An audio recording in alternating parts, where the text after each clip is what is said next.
الصلاۃ والسلام علیک یا رسول اللہ وعلی آلک واصحابک یا حبیب اللہ۔ الصلاۃ والسلام علیک یا رحمۃ للعالمین وعلی آلک واصحابک یا شفیع المذنبین۔ ابھی ہم رمضان کورس کے اندر وہ تمام صورتیں پڑھتے ہیں کہ جن کے اندر روزہ نہ رکھنے کے شرعی عذر پائے جاتے ہیں۔ کسی شرعی عذر کی وجہ سے انسان کن کن صورتوں میں روزہ جو ہے اس کو نہ رکھنے کی اجازت ہے۔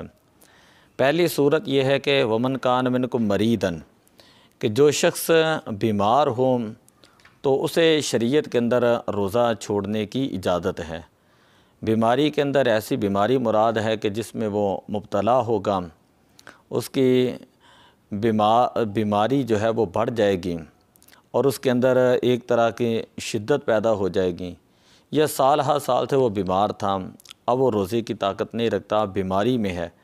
تو اب اس صورت میں مریض کو شریعت میں اجازت ہے کہ وہ رمضان المبارک کا روزہ چھوڑ سکتا ہے۔ قرآن پاک کے اندر واضح طور پر اللہ تبارک و تعالیٰ نے ارشاد فرمایا، جو کوئی شخص تم میں سے مریض ہو یا مسافر ہو تو اتنے دنوں کی گنتی کو بعد میں پورا کریں۔ تو اب اس کے لیے حکم یہ ہوگا کہ جب اللہ تعالیٰ اس کو شفا دیں تو جتنے روزے چھوڑے ہیں اتنے روزے جو ہے ان کی قضا کرے گا۔ دوسری صورت یہ ہے کہ سفر کی حالت میں شریعت میں اجازت ہے کہ انسان روزہ چھوڑ سکتا ہے۔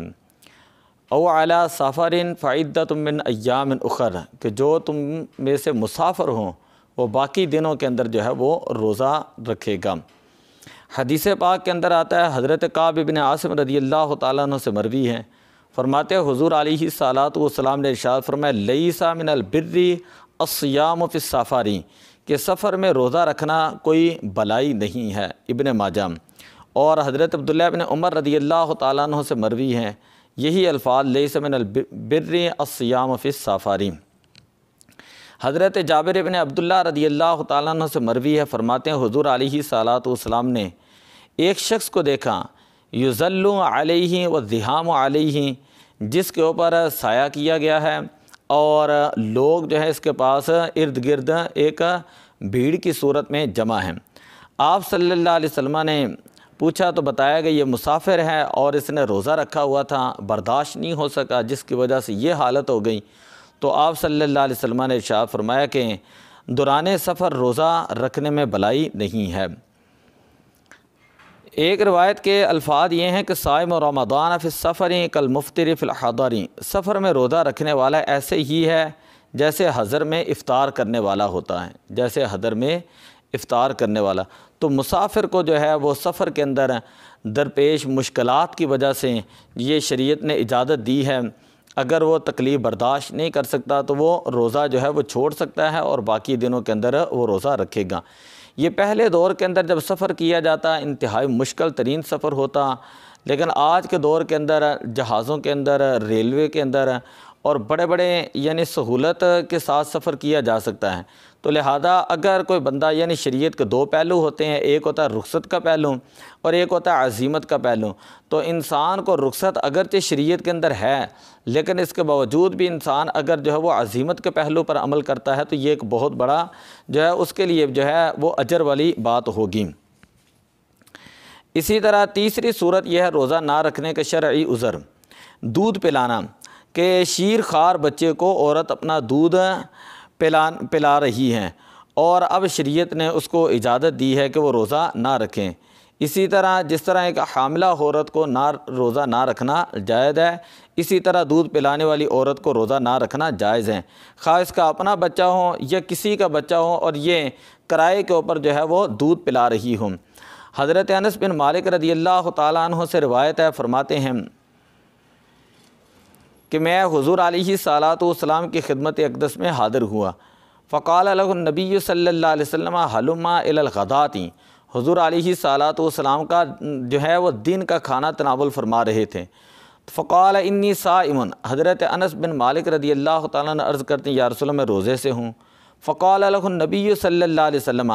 تو حضور علیہ الصلاۃ والسلام نے ارشاد فرمایا، ان اللہ تعالی وضع عن المسافر الصوم، کہ بے شک اللہ تعالیٰ نے مسافر کو روزہ اور نصف نماز جو ہے معاف فرما دی ہے، وعن الحبلى والمرضعی، اور دودھ پلانے والی عورت کو اور حاملہ عورت کو جو ہے وہ روزہ جو ہے معاف فرمایا ہے۔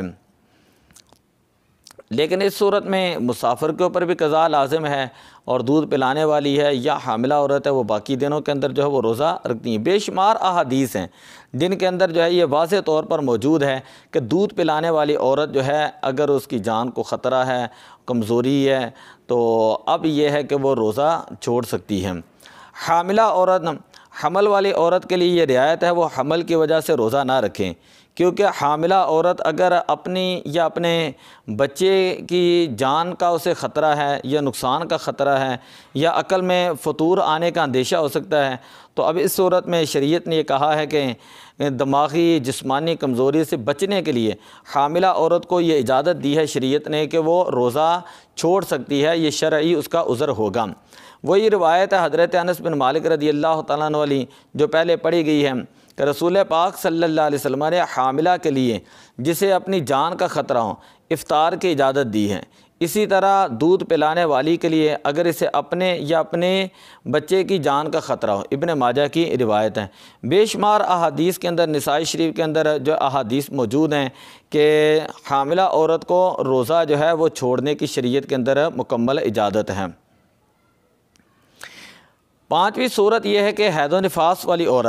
عورت کو جتنے دن حید آئے اتنے دن عورت کو روزہ نہ رکھنے کی اجازت ہے، مگر جب حیض سے پاک ہو جائے تو اسے روزہ رکھنا لازمی ہوتا ہے۔ جب تک وہ اس کا حیض کے دن رہیں گے اس کو روزے کی اجازت ہے، یہ شرعی اس کا عذر ہے۔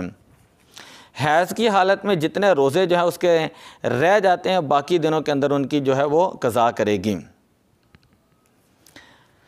حضرت ام المؤمنین ام عائشہ صدیقہ رضی اللہ تعالیٰ عنہ سے مروی فرماتی ہیں کہ کننا نحید ان النبی صلی اللہ علیہ وسلم فیأمرنا بقضاء الصوم، کہ ہمیں حضور علیہ الصلاۃ والسلام کے زمانہ اقدس کے اندر جب یہ صورت پیدا ہوتی تو حضور علیہ الصلاۃ والسلام ہمیں روزے کو قضا کرنے کا حکم ارشاد فرماتے۔ ابن ماجہ کی یہ روایت ہے۔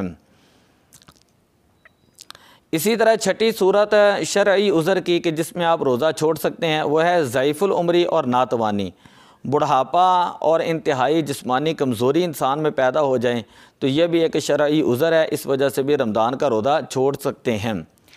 ایسا بوڑھا جو گرمیوں میں گرمی کی وجہ سے روزہ نہیں رکھ سکتا لیکن سردیوں میں روزہ رکھ سکتا ہے تو اسے اب روزہ نہ رکھنے کی اجازت ہے، اور ان کے بدلے میں سردیوں میں روزہ رکھنا فرض ہے۔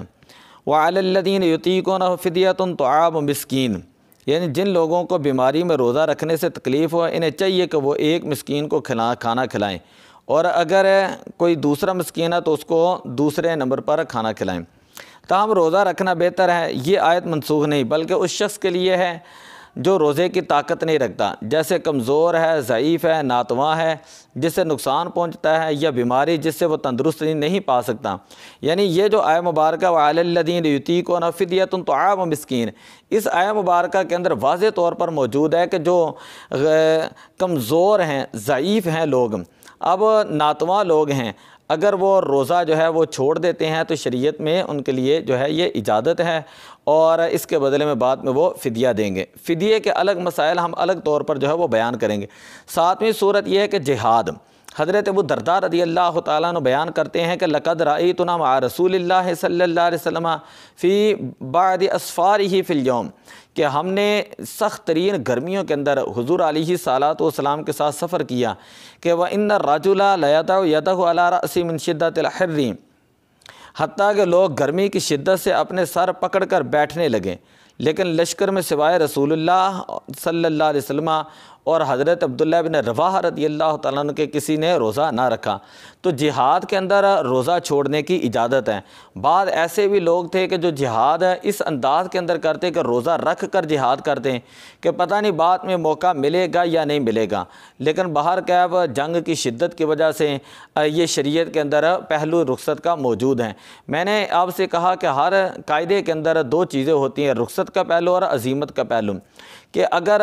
یہ جو ہم پہلو پڑھ رہے ہیں یہ ساری صورتیں رخصت کی ہیں کہ یہ شرعی عذر ہوں تو شریعت کی طرف سے رخصت ہیں، لیکن اگر کوئی عزیمت کا پہلو پر عمل کرتے ہوئے پھر بھی روزہ رکھ لیتا ہے تو یہ ایک بہت بڑے ثواب کا کام ہے۔ بھوک اور پیاس کی شدت ہے، یعنی اس قدر بھوک کا غلبہ ہے، پیاس کا غلبہ ہے کہ اگر پانی یا نہیں ملے گا یا بھوک جو ہے وہ زیادہ ہوگی، کھانا نہیں ملے گا تو اس کی عقل کے اندر فطور آ سکتا ہے، جنون لاحق ہو سکتا ہے، یا اس کے ہوش و حواس ختم ہو سکتے ہیں۔ تو اب ان صورتوں میں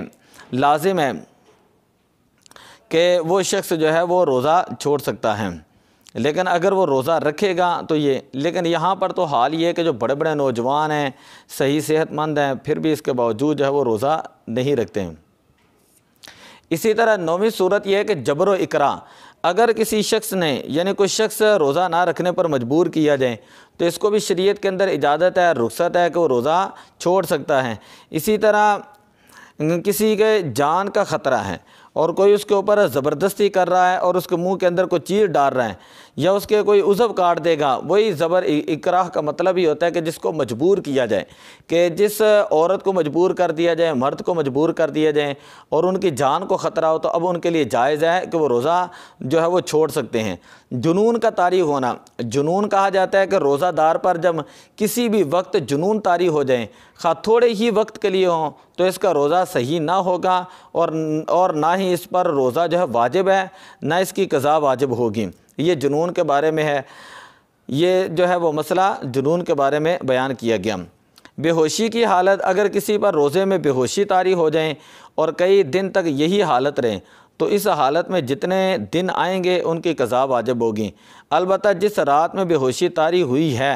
اگر اس دن بے ہوش ہونے والے سے کوئی روزے کو فاسد کرنے والا عمل نہ ہو اور یہ بھی معلوم نہ ہو کہ بے ہوش ہونے والے نے روزے کی نیت کی تھی یا نہیں، تو اس دن اس کا روزہ تصور کیا جائے گا، اس دن کی قضا لازمہ نہیں آئے گی۔ یعنی ایسا بے ہوش ہے کہ اس کو ہوش ہی نہیں ہے، عقل ہی نہیں ہے، تو اب اس صورت میں یہ ہے کہ اس کو روزے کی جو ہے وہ رخصت ہے، وہ روزہ جو ہے وہ چھوڑ سکتا ہے۔ آسان لفظوں میں آپ جو ہے یہ کہیں، باقی فقہ کی کتابوں کے اندر ان کی ہر مسئلے کے بے شمار مسائل ہیں، بے شمار جزیات ہیں۔ اگر کسی نے تفصیل سے پڑھنا، بہار شریعت پڑھے، فتاویٰ رضویہ شریف پڑھیں تو اس کو جو ہے وہ پتہ چل جائے گا۔ تو دعا ہے کہ اللہ تبارک و تعالی ہمیں ان شرعی احکام کو سمجھنے کی، عمل کرنے کی اور دوسروں تک پہنچانے کی توفیق عطا فرمائے۔ الصلاۃ والسلام علیک یا رسول اللہ وعلی آلک واصحابک یا حبیب اللہ۔